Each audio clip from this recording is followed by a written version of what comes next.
Welcome to the Stratford IP Strategy Academy. In this session, we will be discussing prior art and how it relates to intellectual property. I bet you must be wondering what Donald Duck has to do with prior art. Let's find out.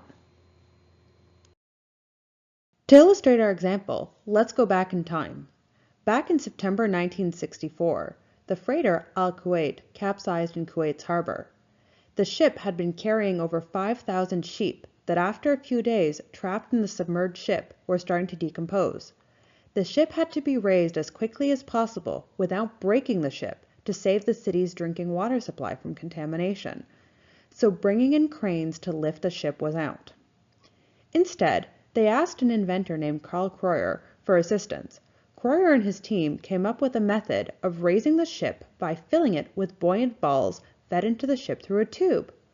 Did this crazy idea work? You bet it did. After being filled with 27 million polystyrene foam balls, the freighter rose to the surface and the water supply was saved. Kreuer went on to apply for a patent on his method of raising sunken ships. According to the patent claim, and as illustrated by Figure 1 in his application, buoyant bodies, 1, are inserted into a sunken vessel 4 through a tube 3 from a salvaged ship 2. His patent application, Method of Raising Sunken or Stranded Vessels, was granted in the UK and Germany, but rejected by the Dutch Patent Office because of prior art. During patent examination, the Dutch examiner found a 15-year-old issue of a Donald Duck magazine. The Sunken Yacht by Karl Barks describes how Donald Duck and his nephews raise a sunken ship by filling it with ping-pong balls that had been pushed through a tube. Since ping-pong balls are buoyant bodies and they were fed into a vessel through a tube, this Donald Duck comic discloses the same techniques as that which is claimed in Kreuer's patents. Consequently, it is considered novelty-destroying prior art. With this art, any patent office should have rejected Kreuer's patent application. It doesn't matter if it comes from an existing patent application or an unexpected or hard-to-discover source. If prior art makes clear that an invention is not new, no patent should issue. Considering it was the 1960s, the Dutch Patent Office got lucky in finding that old Donald Duck cartoon, up front and during examination.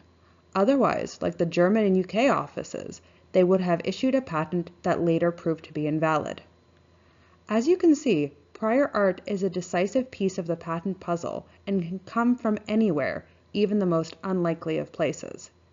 And even if the prior art is not unearthed during examination by the Patent Office, it is entirely possible that it will be discovered years later, after issuance, by an opponent during disputes such as litigation or licensing negotiations. There are even crowdsourcing sites that you can use that offer a prize to whomever can find the closest pieces of prior art to a patent you want to invalidate. The prior art can come from anywhere around the world.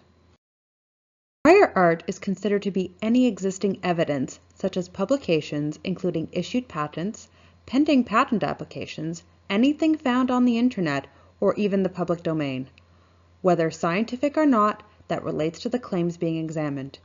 Essentially, any information that was available prior to the filing of a patent application can be considered prior art. And yes, that includes Donald Duck.